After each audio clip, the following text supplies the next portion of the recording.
بسم الله الرحمن الرحيم والحمد لله رب العالمين والصلاة والسلام على سيدنا محمد النبي الكريم وعلى آله وصحبه أجمعين. ربنا لا تزغ قلوبنا بعد إذ هديتنا وهب لنا من لدنك رحمة إنك أنت الوهاب.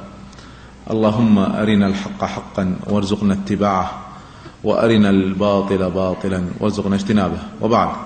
Dear brothers and sisters in Islam, Assalamu alaikum wa rahmatullahi wa barakatuh. It is my pleasure to be with you tonight, and my deepest appreciation for the organizers of this event, the brothers in FAMC and the Lebanese organization, and for all of you in this beautiful masjid. MashaAllah, I did not expect to see this large of a masjid in Australia. This is my fourth day in Australia. I was in Melbourne, and this is my first day in Sydney, and this is my first visit to Australia. And Alhamdulillah, I am very impressed with the Islamic activities and the number of Muslims that are committed to Islam that we see, MashaAllah, an example of tonight. The Prophet sallallahu alaihi wasallam says in a very great hadith, "Wallahi, la taqum as-sa'a hatta yablugha hadha ad-din ma balagha al-layl wan-nahar." The Prophet ﷺ says, "I swear by Allah, the day of judgment shall not come until this deen reaches as far as day and night." From Mecca, you are the furthest. This is as far as the day and night can go. I also visited several times after my graduation from the United States. And this is the other side from Mecca. And no further, even Hawaii has some Muslims. وصدق رسول الله صلى الله عليه وسلم. Tonight, I would like to share with you some thoughts about the future of this deen, the future of Islam. Especially with the pressures that we see upon Islam and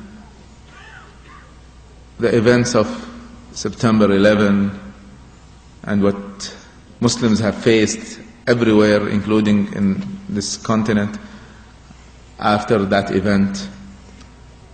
Where are we going from here? What is the future of this deen? To start with, I did a full research on history.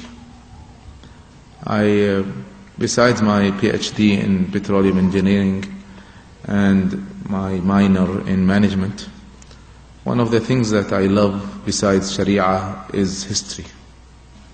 So I did a full study on history. And I found that there is a trend in history. There is a continuous trend that repeats itself time after time. And let me share with you some of the thoughts on this issue. Civilizations go through a certain path. They start weak and they start to grow gradually. It takes years, usually hundreds of years, until they become at their peak, at the top. An example of that is the Persian civilization before Islam.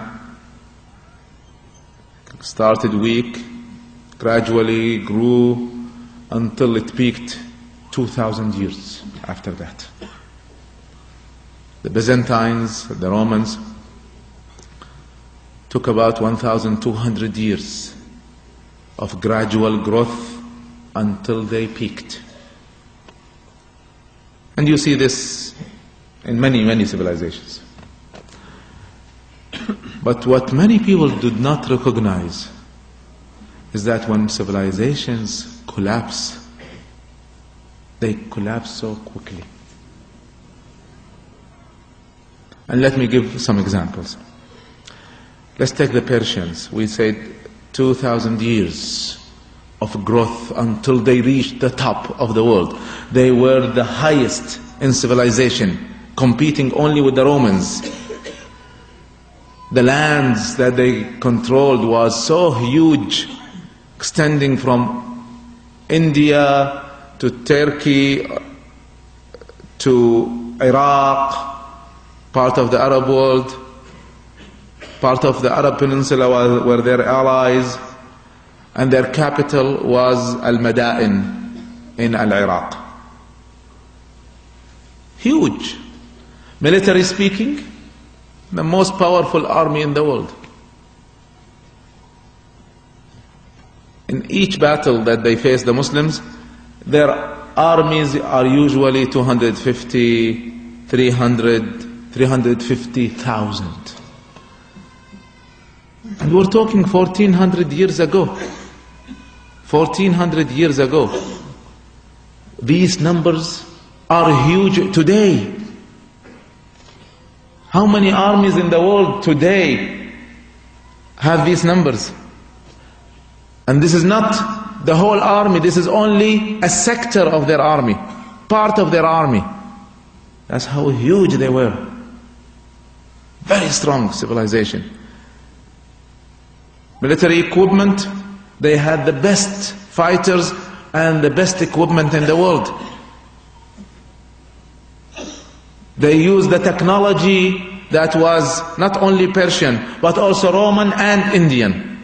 All available for them. You want to talk about science, philosophy, art, whatever. They were the highest, competing only with the Romans. So they were not a weak country when the Muslims started to attack them. They were not divided. They were united under one king. Huge empire, the Persian Empire. Very strong, the highest in the world, united, excelled in every area of life. Superpower. How long did that empire take until it collapsed? The first attack on the Persian Empire by the Muslims was at the time of Abu Bakr as-Siddiq radiyallahu anhu. In the year 12 of Hijrah, he sent two armies. One led by Khalid ibn al-Walid al-Makhzumi radiyallahu anhu, attacking southern Iraq, and the other army was led by Al-Muthanna ibn Haritha al-Shaybani radiyallahu anhu, who was attacking from northern Iraq.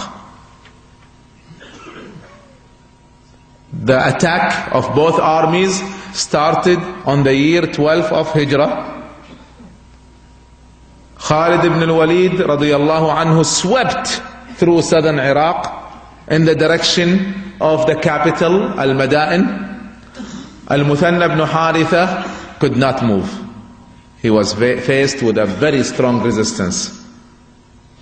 And he did not have the military abilities of Khalid. So he was stopped.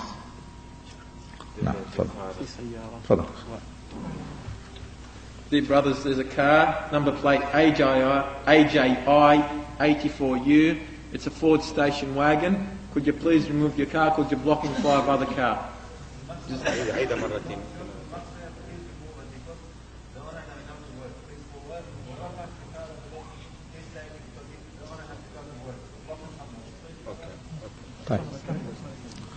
Sorry.